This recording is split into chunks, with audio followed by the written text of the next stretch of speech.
तो hello friends, welcome to my channel. आज हम लोग करने जा रहे हैं biodiversity quick revision.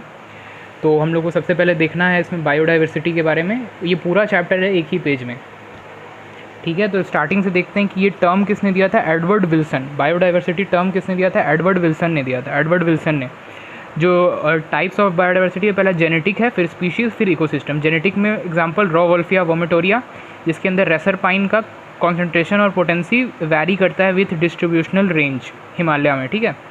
Species level होता है, जैसे वेस्टर्न घाट में ज़्यादा एम्फीबियंस पाए जाते हैं as compared to eastern Ghat. Ecosystem, जैसे कि इकोसिस्टम बायोडाइवर्सिटी स्कैंडिनेवियन कंट्रीज़ में कम होती है, जो पोल्स के पास जो कंट्री है, नॉर्थ पोल के पास, स्कैंडिनेवियन में कम होती है, इक्वेटर के पास ज़्यादा होती है। रॉबर्ट मे ने प्रेडिक्ट किया 7 मिलियन बायोडाइवर्सिटी, जिसमें से 70% एनिमल, 22% प्लांट और 8% अदर्स। हर एनिमल में से, हर 10 एनिमल में से 7 इंसेक्ट। ये इनवर्टिब्रेट और वर्टिब्रेट और प्लांट का ये चार्ट है कि कौन ज़्यादा है। जैसे इनवर्टिब्रेट्स में इंसेक्ट, फिर सेकंड पे मोलस्का, फिर क्रस्टेशिया।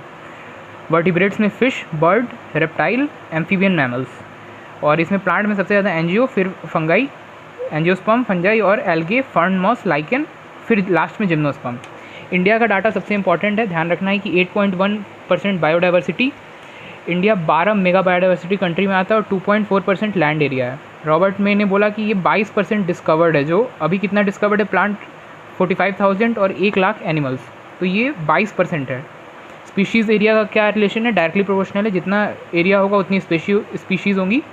स्पीशीज़ का ये फॉर्मूला क्या है, S=CA⁴Z। Z है रिग्रेशन कोफिशिएंट। ये किसने किया था, Alexander von Humboldt, AV Humboldt, जो खुद जर्मन थे और साउथ अमेरिका फॉरेस्ट में काम कर रहे थे, ठीक है।